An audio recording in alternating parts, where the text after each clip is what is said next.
நான் முதல்ல என்னுடைய இருதயத்துல நான் அன்பு கூறணும்னா நான் யாரிடத்துல தான் அன்பு கூறணும்?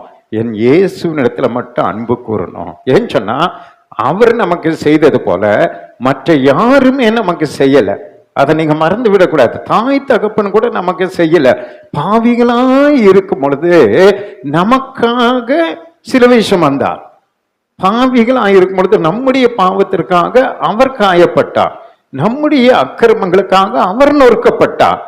நமக்காக ஒவ்வொருவருக்காகவும் நாம பட வேண்டிய எல்லா தண்டனையும் அவரை ஏற்றுக்கொண்டு அவருடைய தழும்புகளினால் நம்மை குணமாக்குகிறார். இன்றைக்கு நம்ம ஜெபம் பண்ணா அவருடைய தழும்புகளினால் நம்மை குணமாக்குகிறார். நம்ம அவருக்கு பணம் கொடுக்கல, பொருள் கொடுக்கல, அவருக்கு நன்மை செய்யல, எதுவுமே செய்யல, செஞ்சதையே சொல்லி காட்டிடுறோம். புரியுதா? அப்படிப்பட்ட மனிதர்கள் நாம. கொஞ்சம் எதை செஞ்சாலும் அதை சொல்லி வேற காட்டிடுறோம். அப்படிப்பட்ட இருந்தாலும் அவர் நம்ம வெறுக்கிறது இல்லை, நம்மை தள்ளி விடுகிறது இல்லை, நம்மை விட்டு விடுகிறது இல்லை.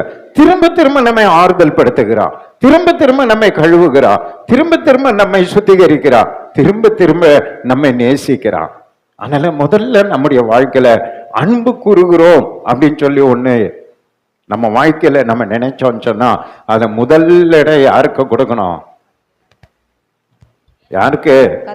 சத்தமா அழகா சொல்றாரு பாருங்க.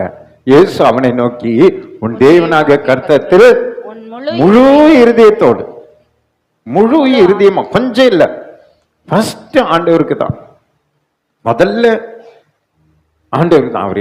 அவர் எது சொன்னாலும் நான் செய்யறேன் அப்படிங்கிறது தான் முழு இருதயம்.